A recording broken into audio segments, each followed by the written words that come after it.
Hello students हम classification of intelligence test का अध्ययन कर रहे थे, जिसमें हमने जब क्लासिफिकेशन पढ़ा था तो हमने जाना था कि इसे हम 3 पार्ट्स में क्लासिफिकेशन कर सकते हैं।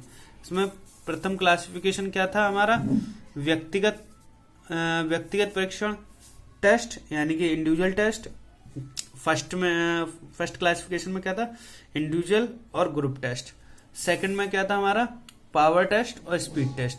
और थर्ड में हमारा क्या था, वर्बल टेस्ट और नॉन वर्बल टेस्ट। कल स्टूडेंट्स हमने बुद्धि परीक्षण के वर्गीकरण था उसका अर्थ जाना था, और फर्स्ट जो क्लासिफिकेशन था व्यक्तिगत यानी कि इंडिविजुअल टेस्ट और ग्रुप टेस्ट के बारे में अध्ययन कर लिया था। स्टूडेंट्स आज हम सेकंड क्लासिफिकेशन और थर्ड क्लासिफिकेशन के बारे में विस्तार पूर्वक अध्ययन करने का प्रयास करेंगे। देखिए स्टूडेंट्स, जो सेकंड क्लासिफिकेशन है उसमें पावर टेस्ट और स्पीड टेस्ट 2 टेस्ट है। देखिए नाम से ही स्पष्ट है, शक्ति परीक्षण। शक्ति परीक्षण क्या है भाई, हम बुद्धि माप रहे हैं, बुद्धि का क्लासिफिकेशन कर रहे हैं कि जो बुद्धि का जो टेस्ट है कहा जाए, इसे हम थोड़ा सा और डिस्क्राइब रूप में लिख दें। बुद्धि का शक्ति परीक्षण है, ये किसका है, बुद्धि का शक्ति परीक्षण, सही है। और बुद्धि का गति परीक्षण, क्लियर। तो हम जब बात करते हैं, ये नाम से ही स्पष्ट है, पावर टेस्ट। जब शक्ति परीक्षण की का स्पष्ट करे जाता है तो इसमें यह देखा जाता है कि एक जो व्यक्ति है उसकी बुद्धिक क्षमता कितनी तेज है कि वो एक विशेष क्षेत्र में कितनी तेजी से और कितने अच्छे तरीके से ढंग से अपना कार्य करता है। इसको मापने के लिए जो टेस्ट अप्लाई किया जाता है उसे पावर टेस्ट कहते हैं। इसे हम ऐसा और क्लियर करते हैं, क्लियर। देखिए स्टूडेंट्स, शक्ति परीक्षण का स्पष्टीकरण उसके नाम से ही हो जाता है। शक्ति परीक्षण द्वारा किसी व्यक्ति को एक विशेष क्षेत्र में संबंधित सार शक्ति की परीक्षा ली जाती है। इस प्रकार के परीक्षणों में प्रश्नों का कठिनाई स्तर धीरे धीरे बढ़ता जाता है। इस प्रकार प्रथम प्रश्न सर्वाधिक सरल और अंतिम प्रश्न सर्वाधिक कठिन होता है, यानी कि उसकी पावर चेक करी जाती है विशेष क्षेत्र में।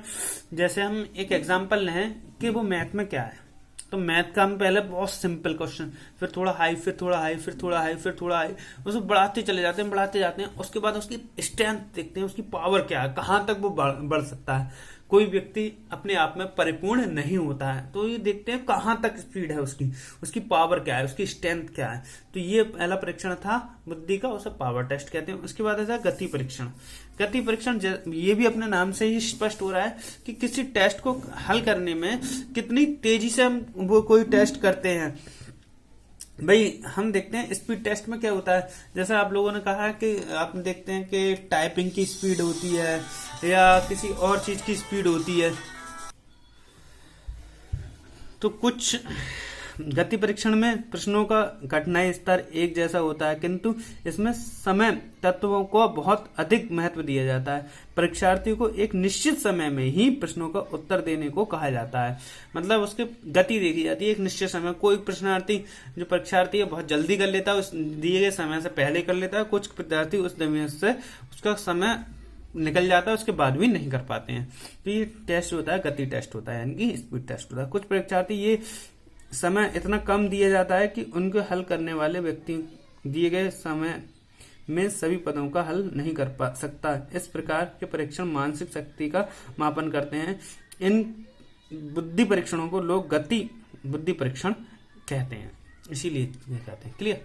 उसके बाद देखते हैं थर्ड क्लासिफिकेशन। थर्ड क्लासिफिकेशन में क्या होता है कि इसमें वर्बल इंटेलिजेंस टेस्ट है और नॉन वर्बल इंटेलिजेंस टेस्ट है। बौद्धिक शाब्दिक बुद्धि परीक्षण और अशाब्दिक बुद्धि परीक्षण।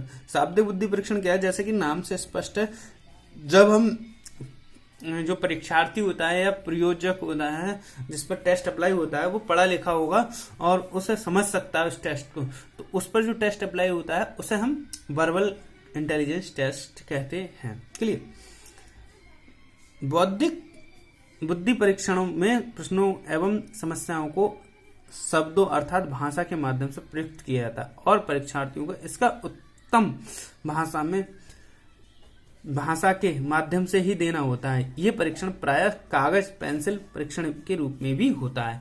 इसे कागज पेंसिल परीक्षण भी कहा जाता है। भाई इसमें क्या होता है, भाई टेस्ट जो होता है उसमें क्वेश्चन लिखे होते हैं, उसे हम क्या करते हैं, उसे हल करवा के देखते हैं। क्लियर। उसके बाद आ जाता है शाब्दिक बुद्धि परीक्षण में शाब्दिक तत्वों की प्रधानता रहती है, मतलब जो शब्द हैं उनकी प्रधानता रहती है, उसमें ज्यादातर शब्द ही यूज होते हैं।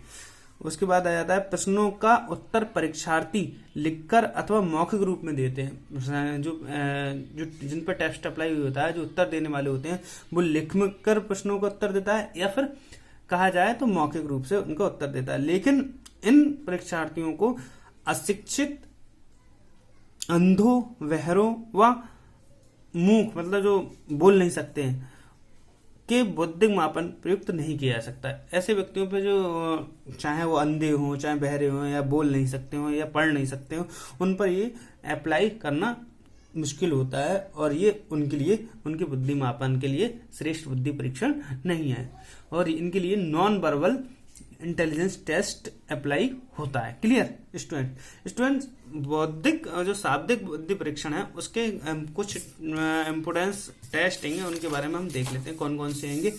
कुछ महत्वपूर्ण शाब्दिक बुद्धि परीक्षण निम्न प्रकार है। कौन कौन से हैं ये? सबसे पहला है आर्मी अल्फा परीक्षण। ये आर्मी अल्फा परीक्षण कहाँ अप्लाई हुआ करता था?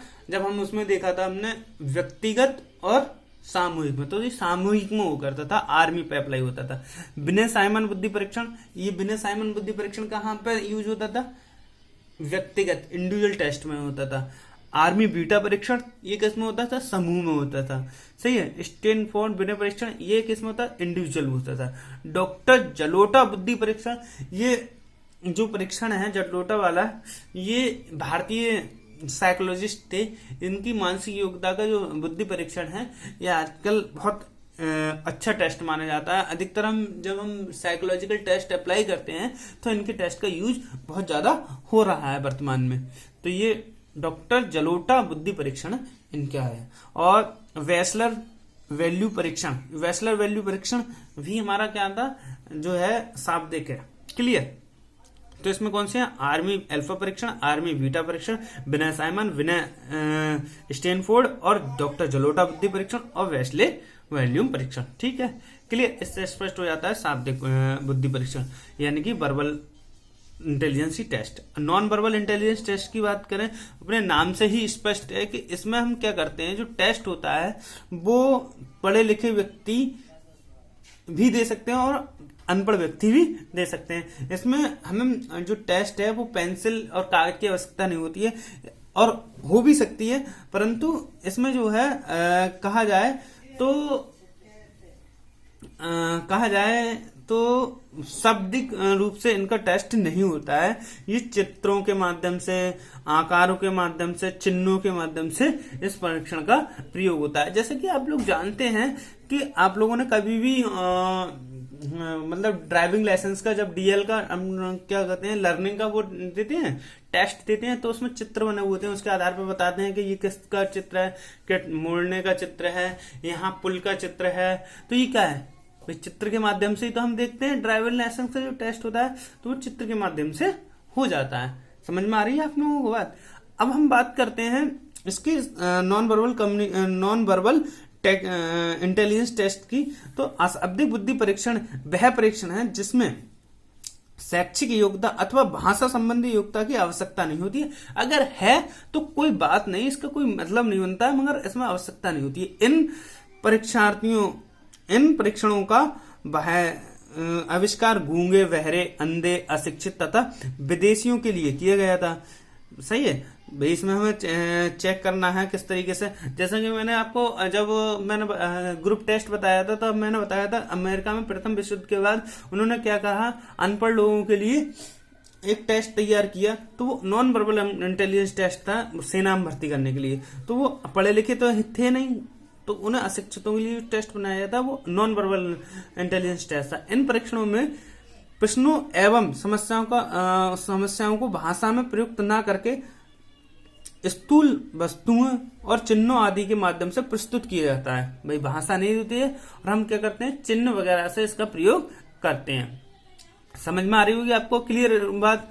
और चिन्ह के माध्यम से हम इस पर टेस्ट अप्लाई करते हैं और व्यक्ति इन पर प्रयोग करते हैं। उनको इन प्रयोजों को इनका उत्तर यथा क्रिया द्वारा देना होता है। ये परीक्षण केवल पेपर पेंसिल के रूप में ही भी हो सकता है या केवल निष्पादन परीक्षण के रूप में यानी परफॉर्मेंस टेस्ट के रूप में भी हो सकता है, या दोनों के संयुक्त रूप में भी हो सकता है। देखिए स्टूडेंट्स, हम कहते हैं जैसे हमने एक टेस्ट लेना है, हमने मतलब एक टेस्ट लेना है कि बुद्धि के लोगों की याददाश्त कितनी अच्छी है। हम एक व्यक्ति को क्या कर रहा है, हमने एक एग्जाम्पल लेते हैं, हम बहुत छोटी छोटी गलियां होती है, पतली पतली गलियां, और वहां घुमा फिरा के एक जगह पे गए और उस जगह पर उसे छोड़ दिया और कहा कि आप वापस उसी जगह पे इतने मिनट में आपको आना है। तो उसकी बुद्धि देखेंगे उसे गली याद रही या नहीं रही।